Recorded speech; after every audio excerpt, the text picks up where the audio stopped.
Como fazer as anotações dos nossos pacientes pelo olhar da fenomenologia? Meu nome é André Toso e aqui nesse canal eu ensino os terapeutas a aplicarem a fenomenologia na sua prática clínica para ter um atendimento mais seguro e de mais qualidade. Se você ainda não subscreve esse canal, subscreve agora para você receber mais conteúdos como esse. Bom, o que são as anotações na terapia, né? As anotações são aquelas partes mais importantes que o psicólogo, o terapeuta anota para depois ele refletir em casa ou depois ele utilizar aquelas informações para uso nas próximas sessões, para ele ter uma ideia de qual que é a história daquele paciente, a narrativa que ele traz, as principais palavras, às vezes frases que ele repete muitas vezes também o terapeuta pode anotar ali, né? Então, as anotações são uma coisa muito clássica da psicoterapia, né? Em alguns locais, né, algumas ordens de psicólogos, por exemplo, obrigam os terapeutas a documentarem as sessões e guardarem essa documentação por um tempo, por um período, né?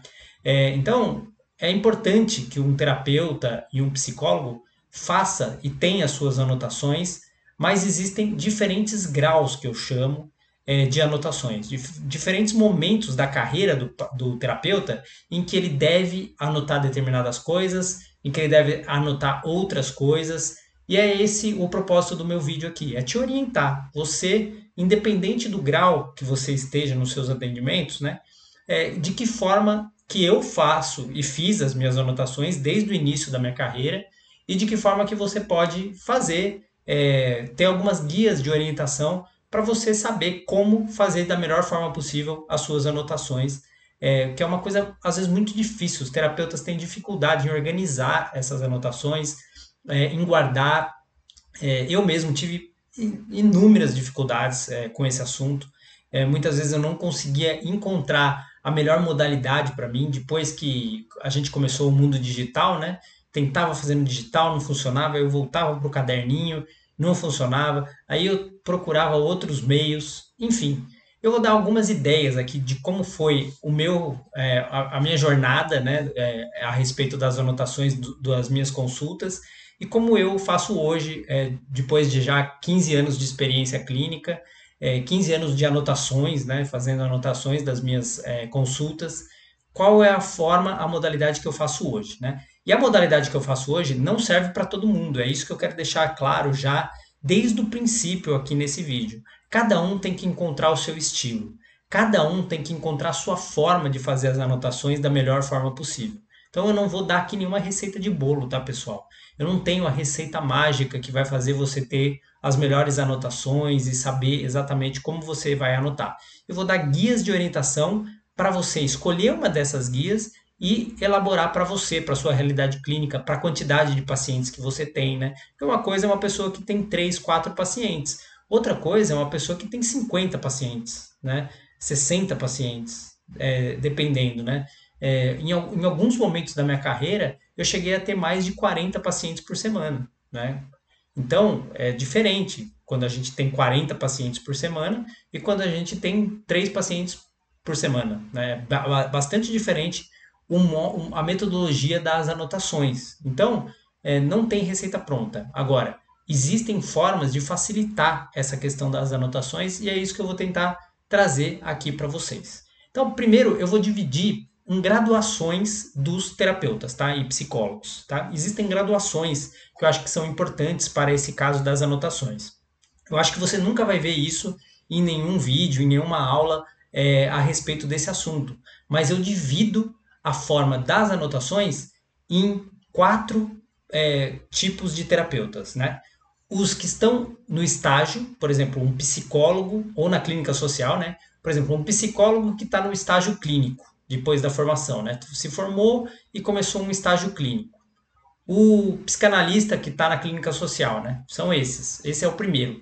Eu chamo de estagiários, vamos dizer assim, né? As pessoas que estão realmente ainda na parte aprendendo, nem estão recebendo ainda pelos atendimentos, né? Estão normalmente fazendo esse trabalho voluntariamente para aprendizado, né? Depois, o segundo grau, a segunda graduação, são os iniciantes, que são aqueles terapeutas com pelo menos no máximo 3 anos de atendimento. Esses eu considero os iniciantes e tem uma forma específica de anotação que eu considero importante para esses iniciantes.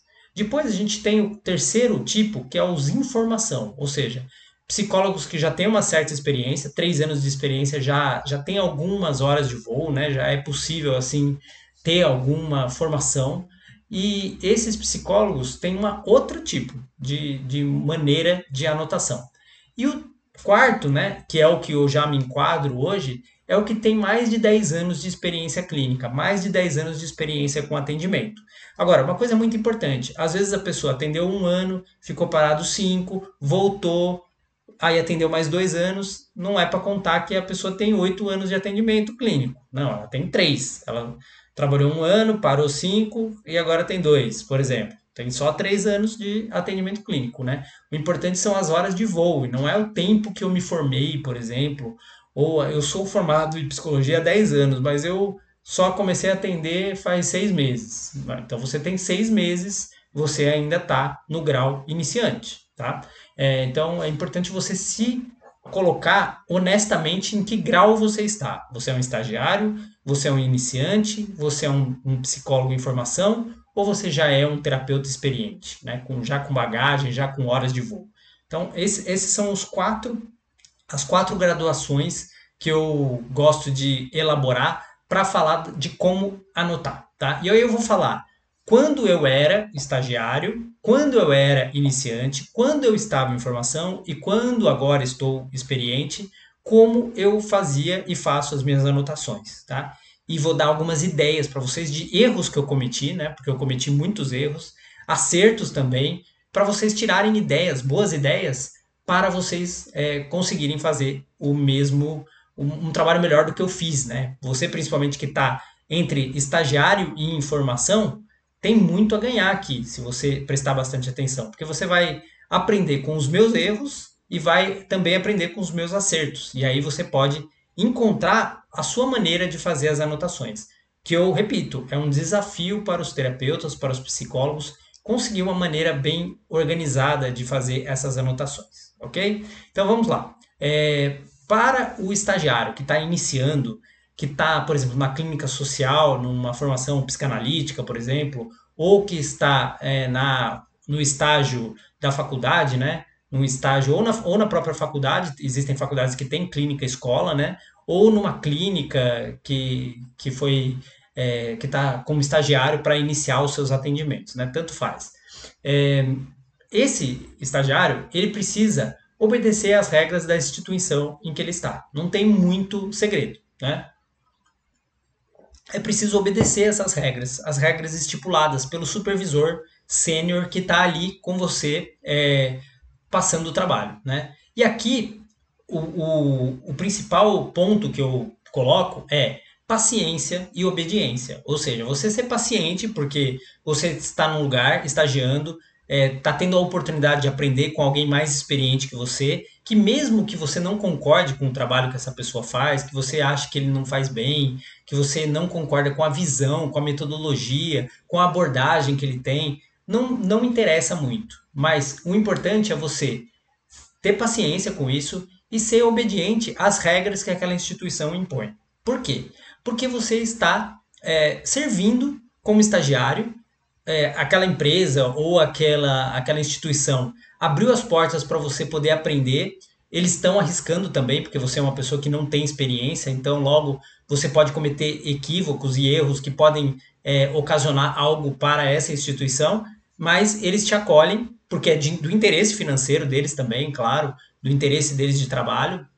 Se não for uma clínica bem social, assim, né? Tem um interesse por trás financeiro e tá tudo bem, porque a vida é assim, o mundo funciona dessa forma e nós somos profissionais, né? Os terapeutas, os psicólogos também são profissionais, não somos Madres Teresas de Calcutá, né? Não estamos aqui para fazer simplesmente trabalho voluntário, nós estamos aqui para fazer uma profissão que nos renda bons lucros e que renda uma vida leve, tranquila, saudável financeiramente para nós, né? Então, seja paciente e obediente com essa instituição, que você vai ganhar muito com isso. Por quê? Porque você vai aprender a segurar sua onda, né? Ser paciente, ter obediência e vai aprender com quem por mais que a visão, você considere que a visão dessa pessoa é equivocada, vai aprender com essa pessoa, tá? Eu, graças a Deus, eu tive a oportunidade de aprender com grandes professores no meu início e respeitei a visão de todos eles. Eu tinha vários supervisores, né, na sociedade que eu fiz psicanálise, né? E eu atendia os pacientes e fazia as anotações da seguinte maneira, tá? No início, nós tínhamos na psicanálise freudiana tradicional, né? Nós tínhamos a anamnese, era obrigatório fazer a anamnese nas primeiras consultas. E eu fazia as anamneses e anotava praticamente tudo o que o paciente falava nessas primeiras consultas, porque era obrigatório para depois fazer o trabalho de conclusão, que era exatamente a apresentação dos casos clínicos em cima da anamnese. Então eu anotava, tinha todas as perguntas lá da anamnese, eu fazia as perguntas e anotava aquelas informações para depois ir para a supervisão também, que toda semana a gente tinha supervisão depois, né, dos casos, para levar para o supervisor aqueles casos, aquilo que estava acontecendo e tudo mais. Então, era uma anotação massiva mesmo nesse princípio. Mas, já como estagiário, em muitos momentos, vendo o sofrimento do paciente, vendo o momento do paciente mais emocional, vendo a necessidade de vínculo, eu já largava o meu caderno e deixava ele de lado por algum tempo, para depois eu voltar a pegar, para estar vinculado com o paciente, para não perder o contato. Né? Eu ainda não era um terapeuta que usava fenomenologia na minha prática clínica, mas intuitivamente eu já tinha algumas questões a respeito da anotação com o caderno, né?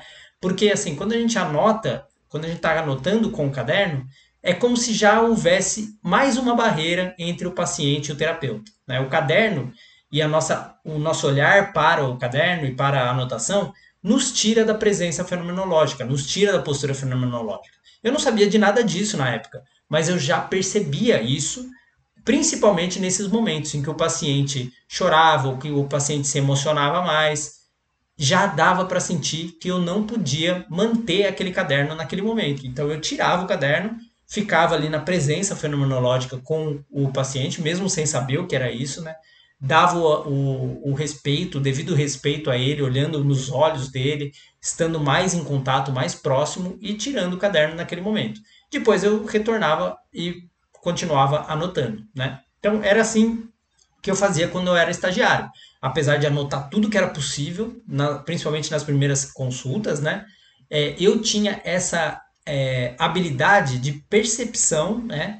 De sentimento, de perceber que naquele momento o paciente não ia ficar satisfeito se eu continuasse anotando. Ele precisava de mim, do meu olhar, da minha presença naquele momento, tá? E eu fazia isso e acho que isso foi muito enriquecedor e me ajudou muito como terapeuta. Agora, depois das primeiras consultas, né, depois da anamnese e tudo mais, como é que eu fazia, né? Eu anotava, eu ficava ainda com o caderno ali, né? Mas eu já deixava o caderno mais de lado e anotava apenas as coisas mais importantes que o paciente falava, algo que me ressoava muito. Eu pegava o caderno rapidamente, anotava e devolvia o caderno para o seu lugar, tá? Era essa a maneira que eu fazia, tá? Nessa época, o que eu fiz para organizar os atendimentos? Eu tinha poucos pacientes, então era possível fazer isso. Então, isso é uma boa dica para quem tem poucos pacientes. Eu pegava um plástico daqueles de pasta, sabe? Aquelas pastas que são um monte de plástico, assim, que elas são divididas por plásticos, né? E eu deixava um plástico para cada paciente, né? Então eu colocava, por exemplo, uma etiqueta com o nome do paciente, João, por exemplo. E aquele plástico era do João. Então, toda consulta que eu terminava de escrever, eu colocava dentro do plástico do João e deixava lá no meu armário. Aí, quando eu ia atender o João, eu pegava o plástico do João, dava uma olhada, né, antes da consulta, pensava, refletia um pouco e pegava uma folha em branco e fazia as anotações daquele dia da consulta e já colocava no saquinho de plástico do João. E em cima eu colocava a data da consulta e o número da consulta. Por exemplo, a primeira consulta, a segunda, 10ª consulta, eu ia colocando a data e o número da consulta. Então era assim que eu me organizava com as anotações quando eu era estagiário, tá? E eu mantive isso por um tempo, né? Depois que eu comecei a atender de fato, tá? Quando eu comecei a atender de fato, eu ainda fazia praticamente isso, porque existe o momento da transição entre o estagiário e o iniciante, né? Então a gente sai do estágio, a gente sai daquela clínica social, vai para a clínica particular, começa como iniciante, né, nos primeiros meses, assim, nós ainda estamos fazendo uma transição. Então é natural que a gente use os mesmos recursos que a gente usava. E a gente está familiarizado com aqueles recursos, né? Só que há uma diferença grande que passou a acontecer aqui. Eu comecei a anotar apenas frases do paciente, frases que me marcavam, palavras que ele falava que me marcavam. Ou seja, eu fui enxugando aquilo que eu escrevia. Se como estagiário, no início, na anamnese, eu escrevia praticamente o que o paciente falava, né, eu transcrevia quase o que ele falava, depois, no meio do estágio, eu já estava só escrevendo pontos principais, frases principais, conceitos e ideias principais que o paciente trazia. Como iniciante, logo nos primeiros meses, eu já comecei só a anotar frases principais e ideias principais, assim, bem resumidamente. Palavras mesmo, assim, sabe? Então eu enxuguei. E por que que isso aconteceu? Por que que eu comecei a fazer assim? Porque eu já ficava a maior parte do tempo presente, na presença fenomenológica. O caderno ele já ia ficando cada vez mais distante da minha relação terapêutica. Então eu já não tinha uma necessidade de ter o caderno, eu já me sentia mais seguro para trabalhar sem o caderno, né, e sem as anotações. Mas ao mesmo tempo eu queria deixar registrada questões assim bem importantes que apareciam, para depois eu me lembrar e depois eu também fazer uma reflexão na minha casa a respeito daquilo. Né?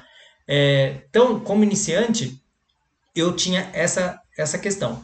Continuei mantendo aqueles saquinhos por um tempo, mas depois, e aí foi um erro, aqui é um primeiro erro para os iniciantes, um erro que eu comecei a cometer foi eu comecei a misturar as folhas. Como eu já anotava pouco, então ficava poucas anotações, às vezes eu fazia na mesma folha de dois pacientes.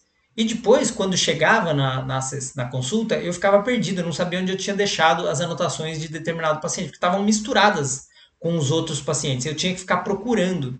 E isso é uma falta de organização que me custou tempo, que me custou também assertividade no atendimento. Me custava assim saber exatamente o que o paciente tinha trazido na semana anterior. Eu não lembrava praticamente nada, né? Principalmente porque eu comecei a atender com mais regularidade também, eu tinha mais pacientes, e quanto mais pacientes a gente tem, mais organização a gente precisa. Só que eu tomei o caminho oposto, que normalmente é o que acontece, né? A gente falta tempo para a gente se organizar, a gente tem cada vez mais pacientes, e a gente começa a perder um pouco a mão, né? Perder um pouco a organização. E aí eu comecei a sentir falta daquela mesma organização que eu tinha, né, com o saquinho. E voltei para o saquinho. Então eu tive essa primeira fase do saquinho, saí dela e percebi que ela era a melhor forma de fazer as anotações ainda para mim. Depois, quando eu já estava quase terminando essa fase de iniciante, né, os celulares já começaram a aparecer, os computadores, né, mas eu não utilizava, tá? Eu não utilizei nesse início de carreira nada digital, ainda era tudo caderno, tudo anotação, tudo no papel mesmo, caneta e papel, né? E ainda não atendia online, porque nessa época ainda não existia assim essa possibilidade do online, a gente atendia sempre presencial, né? Uma outra coisa, né? Se o paciente, se o terapeuta iniciante ainda se sente muito inseguro, ele pode continuar anotando, mas ele tem que ter mesmo esse cuidado com o vínculo ainda mais exacerbado, mais forte dentro dele. Então tem que deixar o caderno na maior parte do tempo, pelo menos essa é a minha ideia hoje e o que eu acredito, a maior parte do tempo de lado. Se precisar de vez em quando anotar alguma coisa, ótimo, para você não se sentir tão inseguro. Mas o caderno já é bem secundário nesse período aí até os 3 anos de atendimento, né? Quando você chega ali no segundo ano de atendimento privado, né? É bom você já começar a aposentar o caderno devagarinho, né? Deixar ele e deixando ele de lado. Mas, anotando as coisas, é bom guardar essas anotações também para você começar a apresentar na sua supervisão. Porque assim, terapeuta, psicólogo em início de carreira que não faz supervisão, não vai longe, pessoal. Tá bom? Não vai longe, não. Não consegue ir longe. Não tem como. Porque assim, você precisa do olhar e da experiência de quem já trabalhou há mais tempo que você, de quem tem mais experiência, para te auxiliar a encontrar caminhos mais fáceis de trabalho. Então, é importante anotar para ter conteúdo para você levar para a supervisão, principalmente com as suas maiores dificuldades. Tá? Então, depois a gente chega no informação, no terapeuta informação, né? Que vai dos 3 anos de atendimento até os 10 anos de prática clínica, tá? Não é sou formado em psicologia, trabalho no RH e tenho 4 anos de formado e 4 anos de experiência em RH, então tenho experiência clínica. Não, não tem. Você não tem experiência clínica. Experiência clínica é consultório, de preferência praticamente todos os dias. Você ter horas de voo, como eu falo, né? Você está atendendo todo dia, ou pelo menos vai 3 vezes por semana. Ter uma constância, ter pacientes, né? Isso é que é horas de voo, né? Senão a pessoa voa como passageiro e depois quer falar que tem experiência de voo. Não, né? Tem que estar pilotando mesmo, né? Precisa estar pilotando. Então, dos 3 anos até os 10 anos de atendimento, eu passei aí por uma fase de muita mudança. E passei um bom período sem anotar nada. Acredite se quiser, não anotava nada. Entrei mesmo, aí eu já estava na fenomenologia, já estava na postura fenomenológica, estava mesmo no momento presente e resolvi passar um tempo sem anotar nada. Isso não foi tão bom para mim, tá? Na minha experiência, isso não foi tão bom. Porque muitas vezes eu esquecia coisas importantes daquele paciente, porque a nossa memória, ela tem um limite, né? Eu não tenho assim uma memória maravilhosa, assim, eu não sou uma pessoa que tem uma memória de ouro, assim, né? Tem pessoas que têm memória realmente fotográfica. Não é meu caso. Eu estou uma pessoa que preciso me esforçar para que a minha memória funcione bem, né?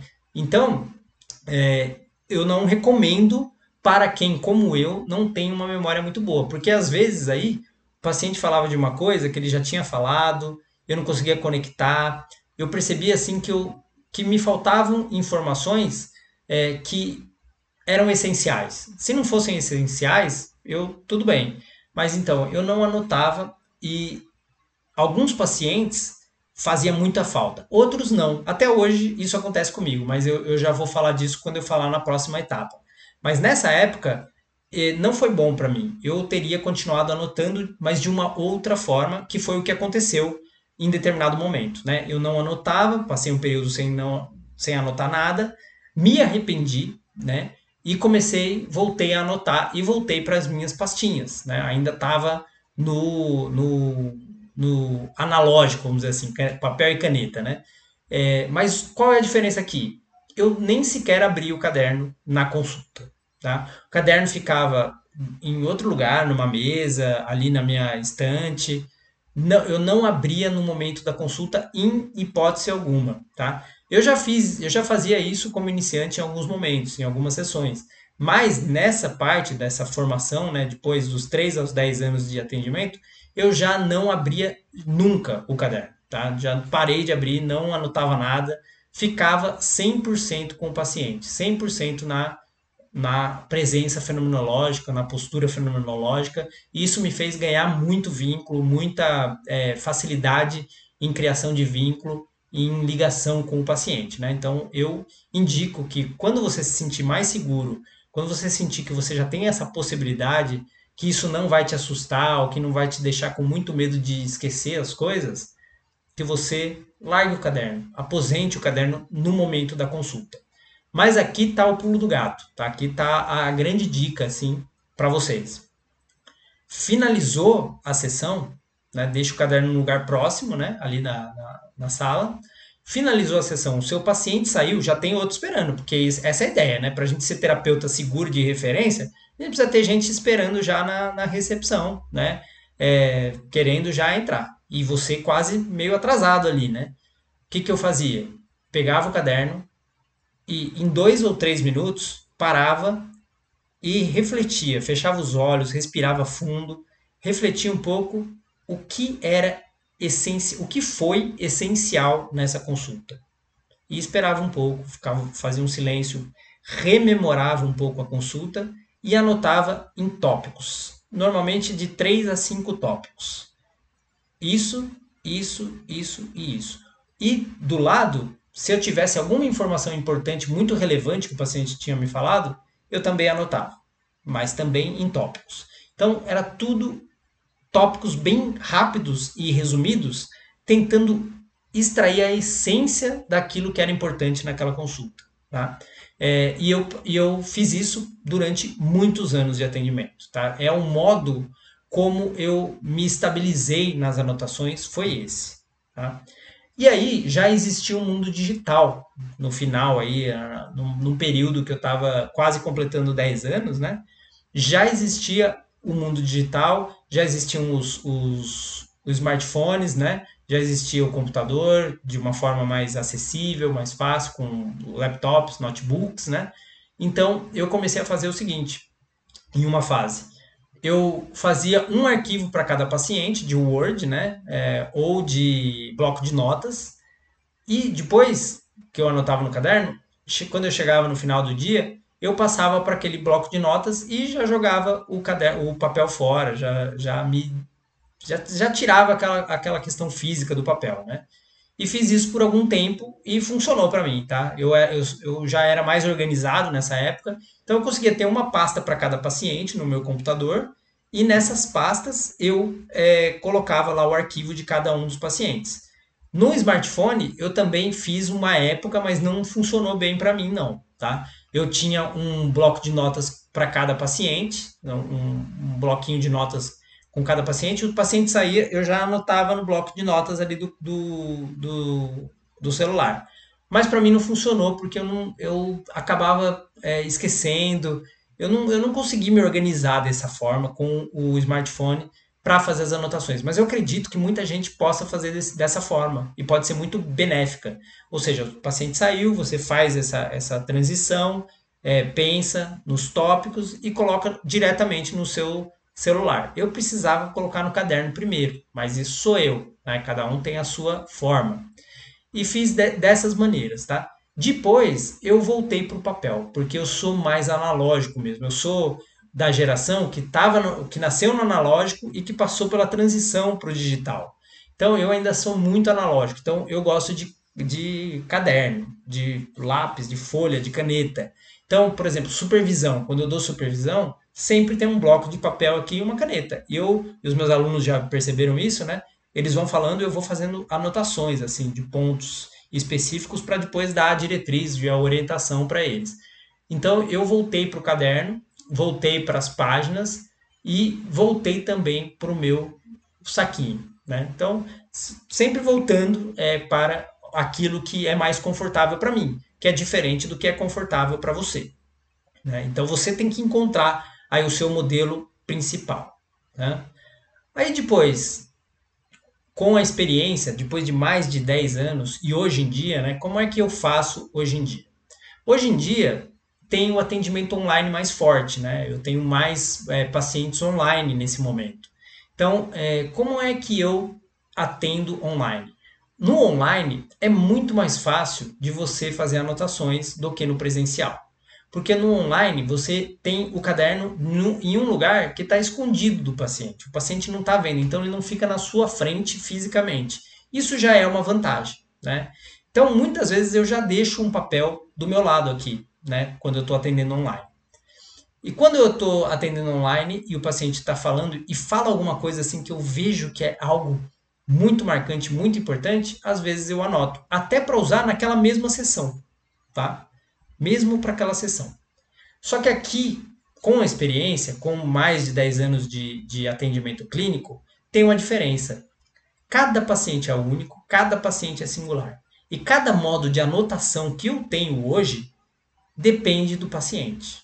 Tá? Se eu tenho um paciente que eu estou há muitos anos e ele já está, assim, a história dele, a narrativa dele já está integrada em mim, ou seja, eu intuitivamente e quase assim fotograficamente eu já sei a respeito do ser desse paciente, da essência do que ele é. Eu já não preciso anotar, tá? ele já está vivo dentro de mim. A anotação já está no meu coração, no meu sentimento. Eu já não preciso fazer anotações físicas. Então, esses pacientes eu não anoto absolutamente mais nada. Tá? Outros pacientes, principalmente os mais novos, mais recentes, né? Eu ainda faço anotações principalmente das primeiras consultas. Mas depois que eu rapidamente consigo ter ele mais presente em mim, mais presente no meu sentimento, nessa memória mais afetiva, eu também já não preciso mais anotar. Não tenho essa necessidade. Já não sinto necessidade de anotação. Então, dos 10 anos aos 15 anos, foi acontecendo um processo de total aposentar o caderno, aposentar as anotações e só ficar para as primeiras consultas. É esse um método que eu uso hoje, tá? Hoje, então, eu anoto nas primeiras consultas questões mais importantes e eu falo, a primeira consulta, se o terapeuta estiver presente, estiver ligado e já tiver uma experiência, ele já sabe praticamente quase toda a direção que as consultas vão ter. Mesmo que ele não faça nada, mesmo que ele deixe o ser do paciente se revelar por si, faça a epoché e suspenda as teorias, ele vai observando a consulta indo, se direcionando para determinado lugar. Porque já são tantos anos, tantas horas de voo, que ele já decorou o caminho, né? E o caminho não é ele que faz mais, é o paciente. Então ele deixa o paciente ir e acompanha, né? É isso que eu faço hoje. Eu deixo o paciente ir e vou acompanhando ele e trazendo as intervenções necessárias, as vivências fenomenológicas, tudo aquilo dentro da minha postura fenomenológica que vai auxiliar o paciente a se sentir menos privado existencialmente. Então não há por que anotar, porque já está integrado em mim, já está em mim, né? E não importa muito o paciente que está na minha frente. Mas alguns realmente eu não anoto absolutamente mais nada. E você, como é que você faz as suas anotações hoje em dia? Eu quero saber. Se você puder comentar aqui embaixo, como que você faz as suas anotações hoje, como que você acha que pode melhorar, quais dicas que eu dei aqui que você considera que podem ser boas para você, né? Então pense nessas possibilidades. Se você quer anotar mais fisicamente, essa questão do saquinho, né, é uma ótima ideia. Você pode até comprar uma pasta já e cada saquinho dessa pasta ter o nome do seu paciente numa etiqueta, né? Isso já vai facilitar muito para você trabalhar. Hoje em dia existem também aqueles separadores, né, de matéria da escola, que também é uma possibilidade, aquelas pastas com separadores. E também o digital, que eu acredito que a maioria dos jovens aqui já deve estar fazendo pelo digital. Ou o computador com uma pasta, né, para cada paciente, ou um bloco de notas no telemóvel. Telemóvel é em Portugal que a gente fala, né? No celular, em que você pode ir anotando naquele bloco de notas cada paciente que você tem, tá? O importante, não misturar as anotações dos pacientes. Isso é uma dica bem importante. Não mistura, não usa o mesmo caderno para vários pacientes, porque isso não dá certo. Você vai acabar se perdendo, vai acabar ficando confuso e não vai funcionar bem. Então, fazer essa gestão e essa organização das anotações, principalmente para quem está até os 5 anos, 3 anos de atendimento, até os 3 anos, pelo menos, de atendimento, entre 3 e 5 anos, é muito importante você ter uma gestão dessas anotações para depois você levar para a supervisão também, tá? Que também é um objetivo da anotação é a supervisão, né? Mas hoje, como eu disse, as minhas anotações na sessão são para a própria sessão. Às vezes eu anoto uma coisa que o paciente falou no início da sessão para depois eu devolver para ele por algum motivo e eu estou ali lendo e vendo aquilo que está ali, né? Então me comenta aqui como é que você faz as suas anotações hoje, como pode melhorar, quais são as principais dificuldades que você tem nesse tema e a gente pode ir aprofundando cada vez mais esse tema. É isso. Se você não subscreve o canal, subscreve aqui, curte esse vídeo, porque isso me ajuda a chegar a mais pessoas que estão interessadas na fenomenologia na prática clínica para ter um atendimento de mais segurança, de mais tranquilidade e com mais efetividade para os seus pacientes. Um grande abraço e até o próximo vídeo.